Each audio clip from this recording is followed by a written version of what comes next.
Welcome. Today I'm going to go through some basic theory before I start teaching you how to read and play music and different notes on your flute. Now, if you've done music previously, you may already know all of this and you can skip through quite quickly. If you're brand new to music, this might provide some really helpful information on how to read and interpret music, the written music. So, first things first, I want to talk about a staff or a stave. Now, a staff is singular, stave is plural, and all it is 5 lines, and we literally just write on those lines the pieces or the notes or the pitches and the rhythms and the rests that we want the musician to play. So your staff or stave are the 5 lines. Now after that we have a bar line. Now the bar line are literally just vertical lines that are drawn throughout the staff at various points to divide the staff into bars. So the bar line just breaks up our staff or our stave. We then have a double bar line. Now a double bar line is 2 lines, a skinny one and a thick black one. Now the double bar line tells us that we are at the end of our piece.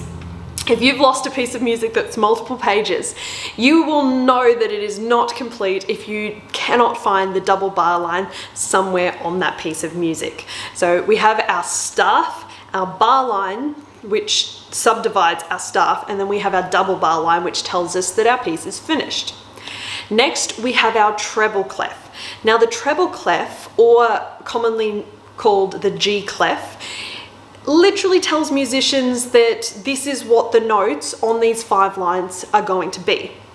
Now there are other clefs. There's the bass clef, there's a treble clef, there are heaps and heaps, tenor, alto clef, and all it does is tells us as musicians that this line is going to be this pitch and this space is going to be that pitch. So it is really important to understand what clef you need to play in for your instrument. So flute players, we get the treble clef. Now it's also called the G clef because it actually wraps around the G line. So that is a good way to help you remember a note and also what this funny clef thing is called. Next, we have our time signature.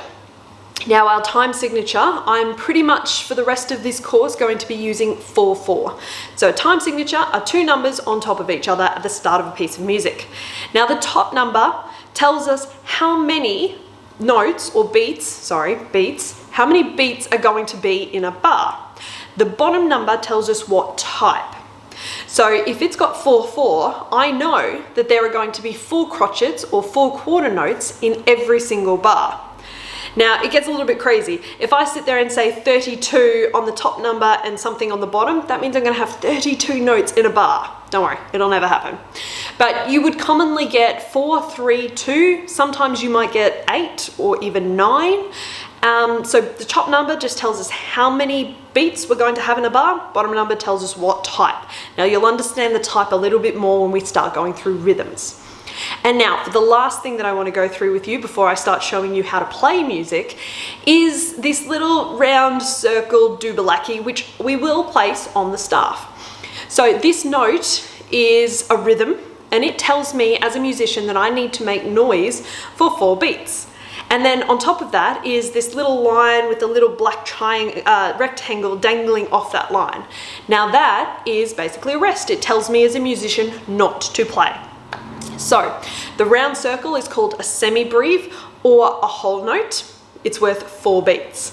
And then the little rest that hangs off the line, that is called a semi-breve rest or a whole note rest, and it basically tells me don't play for 4 beats.